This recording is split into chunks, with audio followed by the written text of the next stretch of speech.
بسم اللہ الرحمن الرحیم۔ ناظرین اکرام السلام علیکم، میں ہوں راجہ تصدق۔ اپنے یوٹیوب چینل راجہ تصدق میں ویری وارم ویلکم۔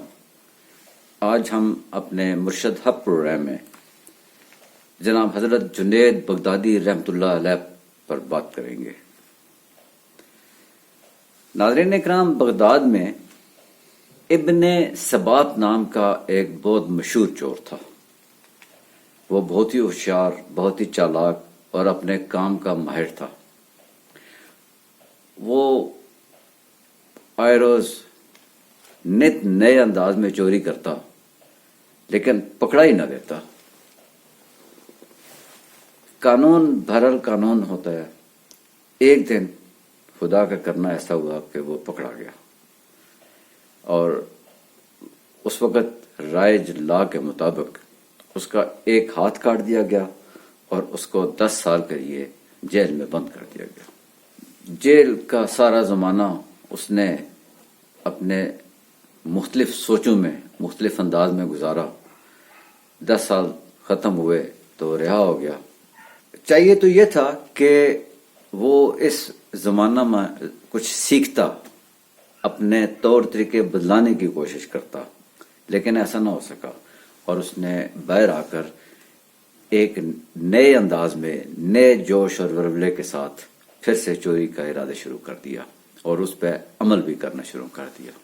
ایک دن وہ رات کو چوری کی نیت سے گھر سے نکلا، کبھی ادھر کبھی ادھر، لیکن چوروں کو بھی ایک خاص ٹارگٹ چاہیے ہوتا ہے۔ اسے اپنا ہدف نہیں مل رہا تھا۔ کرتے کراتے وہ اسی طرح ایک بڑی حویلی کے پاس پہنچا تو کیا دیکھتا ہے کہ اس کے آگے ایک پھاٹک لگا ہوا ہے، اس کے درمیان میں۔ اب وہ اس سوچ میں کہ یہ تو ہیوی قسم کا پھاٹک ہے، یہ کیسے کھلے گا، تو پھاٹک کے پاس جا کے پہنچتا ہے اور اپنا ایک ہاتھ پھاٹک کے ایک سائڈ پر رکھتا ہے۔ اتفاق سے وہ ہلکی سی موومنٹ ہوتی ہے تو پھاٹک کھل جاتا ہے۔ اس کی خوشی کی انتہا ہے یہی کہ یہ پہلا مرحلہ تو ختم ہو گیا۔ آگے جاتا ہے تو آگے مختلف کمرے ہیں۔ ان میں جو بڑا کمرہ ہے وہ اس کا انتخاب کرتا ہے اور اس کے اندر داخل ہو جاتا ہے۔ بظاہر اندھیرا ہے، لیکن ہلکا سا اسے نظر آتا ہے تو دیکھتا ہے کہ کمرے میں تو قیمتی چیز ہی کوئی نہیں ہے۔ کھجوروں کے درخت کے جو پتے ہوتے ہیں وہ بچھے ہوئے ہیں، ایک طرف کوئی کھدر کے کپڑے کے کچھ 2-3 تھان پڑے ہوئے ہیں اور کھلا کپڑا پڑا ہے، اور دوسری طرف بھیڑ کی کھال کی کچھ ٹوپیاں پڑی ہیں۔ وہ بڑا حیران ہوتا ہے کہ اتنی بڑی حویلی، اتنے شاندار کمرے، لیکن اندر تو سامان نہیں ہے۔ لیکن اسی سوچ و بچار میں وہ فیصلہ کرتا ہے کہ یہ جو کپڑا پڑا ہوا ہے میں اس کو لے جاؤں گا۔ چنانچہ اس نے کپڑے کو اس انداز میں اٹھایا کہ اس کے 2 ڈھیر بنا سکے۔ ایک ذرا نسبتاً چھوٹا تھا اور دوسرا ذرا بہتر تھا۔ اب جب انہیں وہ باندھنے کی باری آئی تو اس کا چونکہ ہاتھ تو ایک تھا نہیں، اسے باندھا نہیں جا رہا تھا۔ اسی اسنا میں دروازہ کھلتا ہے تو ایک اجنبی شخص کمرے میں داخل ہوتا ہے۔ اس کے ہاتھ میں ایک دیا ہوتا ہے۔ وہ ایک دیا ایک جگہ پہ رکھتا ہے، اسے مخاطب ہو کے کہتا ہے کہ آپ پریشان نہ ہوں، آپ جس کام کے لیے آئے ہیں اس کے لیے 2 چیزوں کا ہونا ضروری ہوتا ہے، اور اگر وہ ہوں تو کام ذرا آسان ہو جاتا ہے، ایک روشنی اور دوسرا ساتھی۔ تو میں آپ کی ہیلپ کرنے کی کوشش کرتا ہوں، آپ جو کپڑے آپ نے باندھنے کی سوچی ہے میں اس میں آپ کی مدد کرتا ہوں اور کپڑے باندھ دیتا ہوں۔ یکدم جو اجنبی آتا ہے اسے کچھ خیال آتا ہے تو وہ کہتا ہے کہ آپ اتنی دیر سے اس کام میں لگے ہوں گے، میرا خیال ہی نہیں گیا، آپ کو بھوک لگ رہی ہوگی، آپ بھوکے ہوں گے، چنانچہ میں آپ کے لیے گرم دودھ لاتا ہوں۔ وہ باہر گیا، گرم دودھ لے کے آیا اور اس کو پیش کر دیا۔ جب وہ دودھ لینے کے لیے باہر گیا تو ابن سبات نے سوچا کہ ہے یہ بھی کوئی چور ہی، یہ بھی اسی مقصد کے لیے آیا تھا اور دیا بھی اپنے ساتھ لایا تھا۔ تو چنانچہ اس سے کھلی کھلی بات کرتے ہیں۔ تو دودھ پینے کے دوران اس نے کہا کہ بات یہ ہے کہ میں ایک پیشہ ور چور ہوں اور مجھے یوں محسوس ہوتا ہے کہ آپ بھی ایک چور ہیں، فرق یہ ہے کہ میں ذرا کچھ دیر پہلے آ گیا، آپ ابھی آئے ہیں، تو یہ سامان کی گٹھریاں باندھ لیتے ہیں، میں چونکہ پہلے آیا ہوں تو بڑی گٹھری میں لے لیتا ہوں، چھوٹی گٹھری آپ لے لیجیے گا۔ تو اجنبی نے کہا کہ آپ جو کہہ رہے ہیں ٹھیک ہے، لیکن یہ دونوں گٹھریاں میں آپ ہی کو دیتا ہوں، اور جہاں تک آپ جانا چاہتے ہیں، جو آپ کی منزل مقصود ہے، اس وہاں تک پہنچانے میں بھی میں آپ کی مدد کروں گا۔ وہ بڑا حیران ہوا۔ خیر، وہ جو اجنبی تھا وہ ضعیف تھا، کمر جھکی ہوئی تھی، لیکن بڑا پرسکون چہرہ تھا۔ ابن ثبات نے بڑی گٹھری اس کی پیٹھ پہ رکھی، وہ اس نے بڑی مشکل سے اٹھائی اور اس کے ساتھ اب نکلے، حویلی سے چلنا شروع کر دیا۔ رات کا آخری پہر ہو رہا تھا، تو ابن ثبات کی یہ خواہش تھی کہ جلدی سے وقت گزرے اور میں اپنے منزل مقصود پہ پہنچوں، جبکہ وہ بیچارہ ضعیف تھا، اسے چلنے میں دقت ہو رہی تھی۔ تو وہ اسے برا بھلا کہتا، ڈانٹتا کہ جلدی کرو جلدی کرو۔ اتفاق سے آگے ایک اونچائی والی جگہ آئی، تو وہاں پر جا کے وہ اجنبی شخص گر گیا۔ تو ابن ثبات کو بہت غصہ آیا، اس نے نہ ہی صرف اسے برا بھلا کہا بلکہ ایک زور کی لات بھی ماری۔ وہ کھڑا ہوا، پھر اس پہ گٹھری لادی اور چل پڑے۔ خیر، قصہ مختصر کہ وہ ایک کھنڈر سا آیا، وہ کھنڈر ابن ثبات کا ڈیرا تھا۔ تو وہاں پر پہنچ کر چند قدم پیچھے اجنبی کو روکا اور کہنے لگا کہ اب میں یہ گٹھریاں اندر پھینک دیتا ہوں۔ تو باری باری گٹھریاں اندر پھینک دی گئیں۔ اس دوران بھی اس نے محسوس کیا کہ اجنبی کا چہرہ بہت ہی، اس میں بہت اطمینان ہے، سکون ہے، اور اس کے چہرے پہ نور ہے۔ وہ بہت ہی دل میں پریشان ہوا کہ یہ معاملہ کیا ہے۔ تو اجنبی شخص نے کہا کہ گزارش یہ ہے کہ آپ جس گھر میں تشریف لائے تھے وہ میرا ہی گھر ہے، آپ ایک مہمان کی حیثیت سے آئے تھے، میں معذرت چاہتا ہوں کہ میں آپ کی جو ایک پراپر خاطر مدارت ہے وہ نہیں کر سکا، اور جو آپ کی ریکوائرمنٹ تھی وہ میں آپ کو آپ کی منزل مقصود تک گو میں نے پہنچانے کی کوشش کی، لیکن اس میں بھی کچھ دیر لگی، آپ کو اس میں بھی تھوڑی سی کوفت ہوئی ہوگی، میں اس کے لیے بھی معذرت چاہتا ہوں۔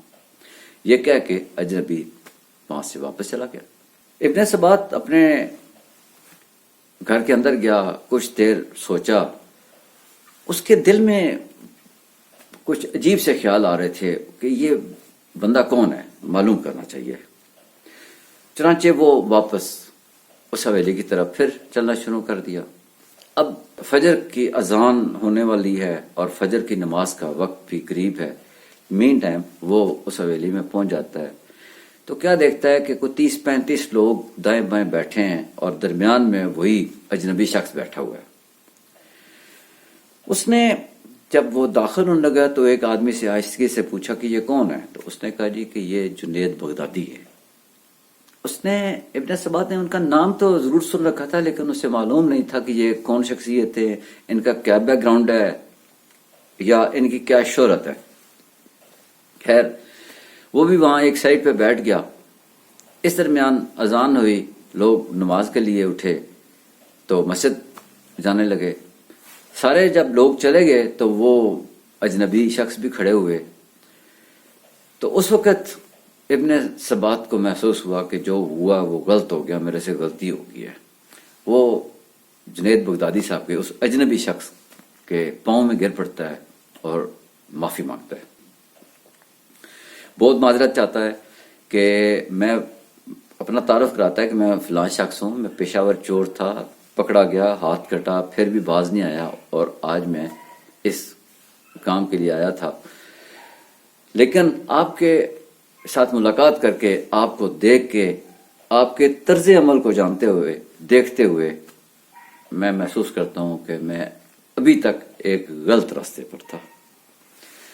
چنانچہ وہ دل سے معافی مانگتا ہے، اور پھر حضرت جنید بغدادی رحمۃ اللہ علیہ کے اس پر اس انداز میں نظر پڑتی ہے کہ پھر اس کی زندگی بدل جاتی ہے. اور جو شخص بغداد میں ہتھ کٹا چاقو مشہور چور کہلاتا تھا، وہ پھر ایک دن حضرت ابن ثبات رحمۃ اللہ علیہ کے نام سے جاننا پہچاننا شروع ہو گیا، اور پھر اس کی اسلام میں بھی بہت زبردست کنٹریبیوشن سے. ناظرین کرام، حضرت جنید بغدادی رحمۃ اللہ علیہ کے ماموں حضرت سری سکتی تھے. آپ نے ابتدائی تعلیم انہی سے حاصل کی، اور تصوف کے بانیوں میں حضرت جنید بغدادی رحمۃ اللہ علیہ کا شمار ہوتا ہے. اور آپ عقیدہ توحید، نظریہ میثاق، نظریہ فنا، نظریہ بحالی ہوش اور معرفت الہی کے مضامین پہ بہت گہرا علم رکھتے تھے اور خوب دسترس رکھتے تھے. ایک اور چھوٹا سا واقعہ سنانا چاہوں گا، کیونکہ اس میں بھی ایک کنفیوژن ہوتی ہے کہ واقعات اگر کتابوں کو اٹھائیں، باقی چیزوں کو سنیں تو واقعات تو بڑے ملتے ہیں، لیکن انفارچونیٹلی وہ اتھینٹک واقعات نہیں ہوتے. جبکہ میری خواہش اور کوشش ہوتی ہے کہ میں اپنے ناظرین تک بالکل اتھینٹک واقعات پہنچانے کی کوشش کروں. ایک دفعہ حضرت جنید بغدادی رحمۃ اللہ علیہ اپنے گھر یعنی کہ بغداد سے گھوڑے پہ نکلے کہ میں حج کرنے جاؤں گا. جب گھوڑے پہ بیٹھے تو گھوڑے کا رخ مکہ مکرمہ کی طرف تھا، لیکن گھوڑے نے اس سائڈ پہ چلنا شروع نہیں کیا، گھوڑا کسی اور طرف چلنا شروع ہو گیا. آپ نے پھر کوشش کی، رکابیں کھینچی، اس طرف کرنے کی کوشش کی، لیکن گھوڑا مان نہیں رہا تھا. آپ تھے تو فقیر، آپ نے اللہ تعالیٰ سے گزارش کی کہ اللہ تعالیٰ آپ جان رہے ہیں، سمجھ رہے ہیں، دیکھ رہے ہیں کہ یہ معاملہ ہے، میرا گھوڑا نہیں مان رہا، اب آپ پہ چھوڑتا ہوں کہ گھوڑا جہاں لے کے جاتا ہے میں چلا جاتا ہوں. چنانچہ وہ گھوڑا